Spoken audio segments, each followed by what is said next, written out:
नमस्कार, मी पाटलो पाटील. बांबू महान्यूजमध्ये आपल्या सर्वांचं स्वागत. आज आपण मुरबाड तालुक्यातील दहीगाव या गावी आलेलो आहोत आणि माझ्याबरोबर शरद मराठे सर आहेत की ज्यांची वनराई नर्सरी आहे. बांबू आणि विविध प्रकारच्या नर्सरीचं त्यांचं जे काम आहे त्या संदर्भात. नमस्कार, मी शरद मराठे, वनराई नर्सरी दहीगाव, विलेज दहीगाव, तालुका मुरबाड, डिस्ट्रिक्ट ठाणे येथे आमची नर्सरी आहे. आमच्याकडे आम्ही विविध प्रकारची फळझाडं, त्याच्यानंतर नारळ आणि बांबू ह्या त्यांची रोपं आम्ही आमच्याकडे ठेवतो. नर्सरी चालू करून एक साधारण आम्हाला 2 वर्ष झाली आणि 2 वर्षामध्ये आम्ही विविध प्रकारची रोपाची संख्या वाढवत गेलेलो आहे. सर, मला असं विचारायचं आहे की आपलं जे करिअर आहे की तुम्ही भारताच्या बाहेर बरंचसं काम केलं, पण भारतामध्ये येऊन तुम्हाला एक नर्सरी आणि त्यातही बांबूमध्ये काहीतरी काम करूसं वाटलं, तर त्या संदर्भात मला जाणून घ्यायचं आहे. बरं, माझी जागा आहे ही टोटली 25 एकर जागा आहे. आणि ही जागा मी घेतली. ही जागा मी 2006 मध्ये घेतली होती. आणि अशी जागा बघत होतो की मुंबईवरून सकाळी जाऊन संध्याकाळी आपल्याला घरी परत जाता आलं पाहिजे. तर ती जागा घेतली. त्याच्यानंतर गेली 10 वर्ष मी आफ्रिकेमध्ये होतो. आफ्रिकेमध्ये आमचा व्यवसाय असा आहे की तिकडे प्लायवूडची फॅक्टरी आहे. आजच्या तारखेला माझा मुलगा ती फॅक्टरी सांभाळतो. आणि 2 वर्षापूर्वी जेव्हा कोविडचा काळ संपत आला तेव्हा मी मुलाला सांगितलं की बाबा ही तू फॅक्टरी सांभाळ, आता माझं वय झालंय, आता मला निसर्गाच्या सानिध्यात जाऊन राहायचं. आणि तसं सांगून त्याला ते सोपवून मी इकडे आलो. इकडे यायचं ठरवलं आणि जेव्हा तुम्ही काम करायचं सुरू केलं तेव्हा तुम्ही बांबूसाठी काही आसामचा दौरा पण केला होता ना? हो, म्हणजे मला काय होतं की माझ्याकडे जे आता लावलेले आहेत बांबू ते काही एवढ्या चांगल्या व्हरायटीचे नाही आहेत. ते मी जागा घेतली तेव्हाच ते लावलेले होते आणि त्याच्यातून आम्हाला काही चांगलं आर्थिक उत्पन्न येत नाही. घाटावरचे लोक येतात आणि ते टोमॅटो वगैरेसाठी ते रोपं ही आपल्या काठ्या घेऊन जातात. त्याचे उत्पन्न चांगलं आहे. मार्केट कल्याण मार्केट आहे जे कन्स्ट्रक्शन वगैरेसाठी जातं. तर आपण चांगल्या व्हरायटी लावूया. तर चांगल्या व्हरायटी कुठे आसाम, मेघालयमध्ये मिळतात. म्हणून आम्ही आसामला जाऊन डेंड्रोक्युलेमस जायजेंटिस, टी ऑलिव्हरी, डी ऑस्पर या अशा काही वेगळ्या वेगळ्या आम्ही न्यूटन, हॅमिल्टन अशा व्हरायटी आणल्या. हे प्रत्येकाची 100-100 रोपं आणून आम्ही त्याची लागवड केली.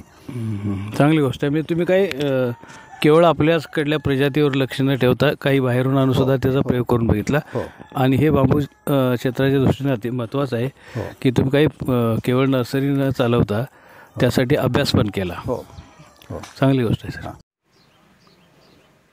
ही आहेत ती डेंड्रोक्युलेमस जायजेंटिस ह्याची रोपं आहेत. ही इकडे लाईनीमध्ये लावलेली आहेत बघा. इकडे ही पूर्ण लाईन जायजेंटिसची घेतलेली आहे. दुसरी पण तुम्हाला व्हरायटी दाखवतो. ही टुलडा बांबूची रोपं लावलेली आहेत इकडे. ही सगळी आसामवरून आणलेली आहेत. ही बघा इकडे, ही पूर्ण जागेमध्ये टुलडा लावलेला आहे. आता पाण्याची अरेंजमेंटचं काम चालू आहे. टुलडा बांबू कसा ओळखायचा आहे तुम्हाला माहीतच असेल. हे इकडे त्याला दाढी किंवा मिशी म्हणतात ते आहे. तर हे इकडे सगळी ही टुलडा लावलेली आहे. ही आता दुसरी रोपं तुम्हाला मी दाखवतो. ह्याला आता नवीन शूट्स पण आलेले आहेत. हे बघा खाली नवीन शूट्स पण यायला लागले. हे लागवड करून जवळजवळ 4 महिने झाले. हे ॲस्पर जातीची रोपं लावली आहेत इकडे. मी आसामवरून बऱ्याच जातीची रोपं आणलेली आहेत. ॲस्पर आणलेलं आहे, टी ऑलिव्हरी आणलेलं आहे, डेंड्रोक्युलेमस जायजेंटिस आणलेलं आहे, टुलडा, बाल्कोवा, त्याच्यानंतर हॅमिल्टन, पॉलिमोर्फा ही सगळी मी ह्या सगळ्या जागेमध्ये ही वेगळी लावली. आता हे गवत मारलेलं आहे, साफ करायचं आहे आणि आता ड्रीप इरिगेशन चालू केलेलं आहे. सगळ्याला तो राहिली पाहिजे. मग काय करावं? मग माझ्या डोक्यात असा विचार आला की आमच्याकडे आंब्याची पण 150 झाडं आहेत आणि ते आंबे विकतो. तर आंबे आम्ही झाडावर जेव्हा पक्षी खातात तेव्हा विकतो. त्यावेळेला त्यामुळे त्याला एवढा गोडवा असतो की आमच्याकडे गेली 10 वर्ष मागणी लोकांची भरपूर असते. मग डोक्यात एक असा विचार आला की जर आमचे आंबे या एवढ्या चांगल्या टेस्टचे आहेत तर त्याची रोपं बनवली तर नर्सरी लोकांना ते आवडेल. आपण चांगली रोपं, क्वालिटीची रोपं त्यांना देऊ. अशाकडे चांगली जात असलेली त्याची तुम्ही रोपं त्याची रोपं. बरोबर. मग ती तशी चालू केली. त्याच्यानंतर मी 2021 मध्ये फणसाची फणसाच्या जातीबद्दल तर तुम्ही जे सांगत होता की त्याच्यामध्ये कशा प्रकारे तुम्ही काम सुरू केलं? काय झालं की आमच्याकडे इकडे जोरदार वारा येतो मे महिन्यामध्ये, कारण आम्ही माळशेजच्या पायथ्याशी आहोत आणि त्यावेळेला आमचे 70-80% आंबे झडून जातात. तर त्यामुळे आमचं आर्थिक नुकसान खूप होतं. आणि आमच्याकडे फणसाची पण झाडं आहेत, 40 एक जुनी झाडं आहेत. तर त्या फणसाचं आम्हाला उत्पन्न चांगलं येतं. आम्ही भाजीसाठी तो विकतो. मग आम्ही ठरवलं की आमचे खर्च कसे काढायचे, तर आपण फणसाची लागवड करूया. फणसाची तुम्हाला रोपांची ऑर्डर खूप आल्यामुळे तुम्ही त्यामध्ये जास्त प्रकारे काम करायला सुरू केलं. हो. तर ही कशा पद्धतीची रोपं करता सर तुम्ही? ही आम्ही व्हिएतनाम सुपर अर्लीची ही ग्राफ्टिंग केलेली रोपं आहेत. काय झालं की भाजीसाठी आमच्या म्हणजे कल्याण मार्केटला खूप मोठी डिमांड आहे. तर त्यामुळे आम्ही असा विचार केला की भाजीसाठी जर त्याचा डिमांड असेल आणि लवकर उत्पन्नावर येत असेल तर अशी रोपं आपण जर शेतकऱ्यांना दिली तर शेतकऱ्याला एक लवकर उत्पन्न चालू होईल. आणि फणसाचं मार्केट हे म्हणजे फणसाची लागवड ही खूप निग्लेक्टेड आहे. कोकणामध्ये ती प्रचंड लागवड आहे, पण ती सगळी वल्डोपार्जित झालेली, पण त्या फणसाकडे कोणी ढुंकूनही बघत नाही. आणि आजच्या तारखेला फणस हा भाजीसाठी म्हणून आम्ही देतो, तो कच्चा फणस आम्ही देतो. त्याच्यानंतर फणसापासून पावडर बनवली जाते, त्याची डायबिटीसच्या कंट्रोलसाठी ती यूज केली जाते. तर कल्याणला माझे एक ओळखीचे ग्रस्त आहेत, ती पावडर करतात, आमच्याकडून फणस घेऊन जातात आणि ती पावडर ते विकतात. त्याच्यानंतर फणसापासून चिप्स बनवल्या जातात.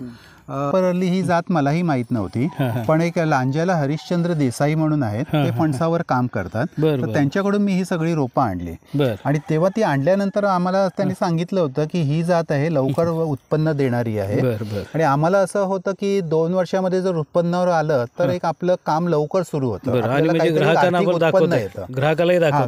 दाखवता येतं. म्हणून आम्ही सुरुवातीला 600 झाडं लावली. त्याच्यामध्ये 300 झाडं आम्ही ही व्हिएतनाम सुपरची ही व्हरायटी आहे ती लावली आणि 300 इतर मिक्स व्हरायटी 19 व्हरायटी आहेत माझ्याकडे, त्या सगळ्या लावल्या. त्या 3 वर्षानंतर उत्पन्नावर येतात. आता त्याला 2 वर्ष 4 महिने झाले. अजून एक माझ्या मते पुढच्या वर्षी त्या उत्पन्नावर येतील. पण ह्याचं माझं गेल्या वर्षीच उत्पन्न चालू झालं.